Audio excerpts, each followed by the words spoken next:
ऐसी पत्नी सबको दे भगवान। सुबह का वक्त था। मैं ऑफिस के लिए लेट हो रहा था।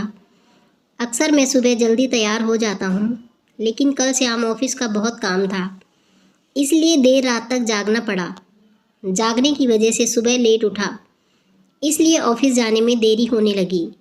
मैंने बाथरूम में घुसते ही अपनी पत्नी को आवाज़ लगाई कि मेरे कपड़े तैयार रखे। मैंने बाथरूम में ज़्यादा समय नहीं लगाया और जल्दी से नहाने के बाद बाहर आ गया। मैंने बिस्तर पर देखा तो वहाँ पर कपड़े नहीं थे। मैंने गुस्से के स्वर में फिर अपनी पत्नी को आवाज़ लगाई। शायद वह किचन में थी, मेरे लिए खाना तैयार कर रही होगी, इसलिए उसको मेरी आवाज़ सुनाई नहीं पड़ी, या फिर कुकर की उठती हुई सीटी में मेरी आवाज़ दब गई होगी। इस बार मैंने गुस्से के साथ और तेज़ आवाज़ लगाई, लेकिन किचन से बड़ा प्यारा आवाज़ आया, आई, अभी आती हूँ। मेरा गुस्सा अपने चरम पर था। मुझे ऑफिस के लिए लेट हो रहा था। मैं अंदर से बुरी तरह झल्लाया हुआ था। तभी पत्नी कमरे में आ जाती है और वह सीधे अलमारी की तरफ बढ़ जाती है। मेरे मन में सवाल आया कि क्या उसने मेरी आवाज़ को सुना था या फिर सुनकर अनसुना कर दिया था। फिलहाल जो कुछ भी हो, वह मेरी तरफ देखते हुए कपड़े बिस्तर पर रख देती है और बाहर से जाने को होती है। अचानक से वह वापस आती है और मुझसे बोली, अगर मैं तुम्हें किसी के साथ डिनर व फिल्म देखने के लिए बाहर जाने को कहूँ तो तुम क्या कहोगे? उसके पूछने का अंदाज़ थोड़ा अलग था। मैं समझ नहीं पा रहा था कि आखिर वह किस बात कर रही है और क्यों। शायद मैं जवाब देने के लिए तैयार था। मैं बोला, मैं समझूंगा कि अब तुम मुझसे प्यार नहीं करती।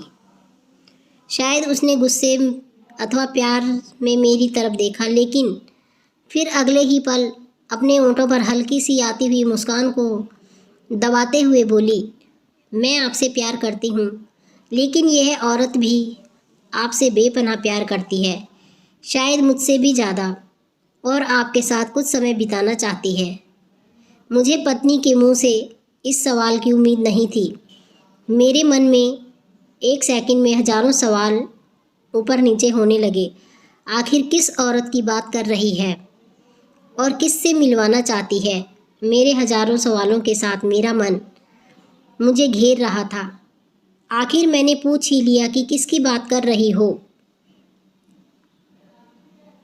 पत्नी ने बिना कुछ बोले एक तस्वीर की तरफ इशारा किया। वह तस्वीर मेरी माँ की थी, जो मुझसे दूर रहती थी, जिनसे कई महीनों में मिला नहीं था।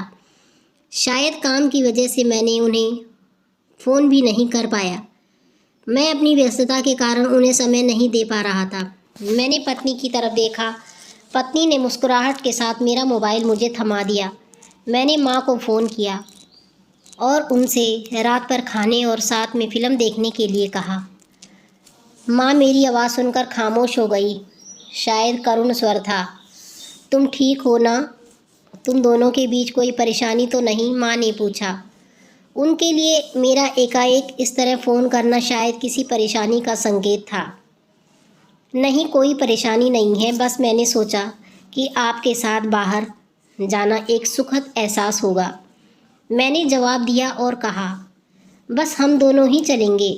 उन्होंने इस बारे में एक पल के लिए सोचा और फिर कहा, ठीक है। शुक्रवार की शाम को जब मैं उनके घर पहुंचा तो वह मेरा इंतज़ार कर रही थी। मुझे देखकर उनका चेहरा खुशी से चमका उठा, जैसे बरसों से खोई कोई दौलत अकस्मात उन्हें मिल गई हो। मैंने माँ के पैर छुए और उन्हें गाड़ी की तरफ ले जाने लगा। वह बार बार मेरी तरफ देखकर हल्के हल्के मुस्कुराकर गाड़ी की तरफ बढ़ रही थी। कार में माँ ने बताया कि उन्होंने अपनी एक दोस्त की बेटे के साथ खाने के लिए बाहर जाने की बात बताई है। वह काफ़ी प्रभावित थी। फ़िलहाल हम माँ के पसंद वाले रेस्तरां पर पहुँच गए, जो कि दिखने में भी काफ़ी अच्छा था और आरामदायक भी था। अंदर जाकर हम दोनों बैठ गए। मैंने पास रखे हुए मेनू को उठाया और पढ़ने लगा। एकाएक मेरी निगाह माँ पर पड़ी। अभी भी मुझे देख रही थी, लेकिन इस बार वह मुस्कान गायब थी। वह उदास दिख रही थी। शायद मैंने मेनू पढ़ने में तो ज़्यादा समय नहीं लगा दिया। मैंने मेनू को साइड पर रख दिया। मैंने माँ से खाने के लिए पूछा। उन्होंने मेनू की तरफ इशारा करके मुझे कहा, तुझे याद है जब तू छोटा था और हमारे साथ बाहर खाना खाने आता था? मैं भी तेरे लिए इसी तरह मेनू गौर से देखती थी और तेरे लिए अच्छा सा खाना ऑर्डर करती थी, तो जो तुझको पसंद है। लेकिन अब वक्त बदल गया है, महंगाई भी हो गई है। तू शायद मेनू में कुछ नया देख रहा होगा।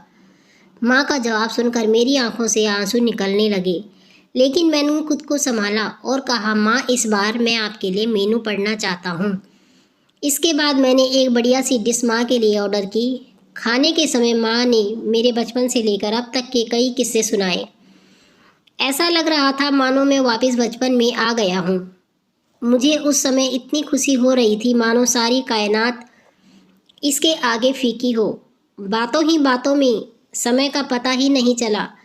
मैं माँ के साथ थोड़ा वक्त बिताना चाहता था, लेकिन अंधेरा हो चुका था और माँ को उनके साथ घर छोड़ दिया। वापस अपने घर भी जाना था। इन शब्दों का मतलब बाद में समझ आया, लेकिन फ़िलहाल मैं माँ को लेकर उनके घर पहुँच गया। अब वक्त था माँ से विदाई लेने का। माँ ने एक उम्मीद के साथ मेरी तरफ देखा और कहा कि अगली बार मैं उन्हें बिल का पेमेंट करने दूँ, वो तो मेरे साथ दोबारा डिनर के लिए आना चाहेंगी। मैंने मुस्कुराहट के साथ माँ से कहा, माँ, जब आप चाहो। और बिल पेमेंट कौन करता है, इससे क्या फ़र्क पड़ता है? माँ ने मेरी तरफ देखा और मुस्कुराहट के साथ कहा कि फ़र्क पड़ता है और अगली बार बिल वो ही पे करेगी। इसके बाद मैंने माँ से विदाई ली और अपने घर की तरफ चल दिया। घर पहुंचकर देखा पत्नी मेरा इंतज़ार कर रही थी। उसने पूछा, कैसा रहा आज का दिन? बहुत बढ़िया, जैसे सोचा था उससे कई ज़्यादा बढ़िया, मैंने जवाब दिया। इसके कुछ दिनों बाद अचानक मुझे माँ के देहांत की सूचना मिली। उन्हें दिल का दौरा पड़ गया था। यह इतना अचानक से हुआ कि मैं कुछ समझ नहीं पा रहा था। मैंने माँ के लिए कुछ भी नहीं किया था।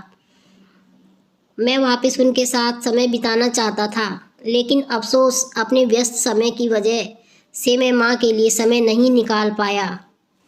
लेकिन अब पछताए होत क्या, जब माँ ही समय समय पर नहीं थी। और अब माँ नहीं तो पछतावा और अफसोस। माँ के बाद मुझे एक लिफाफा मिला।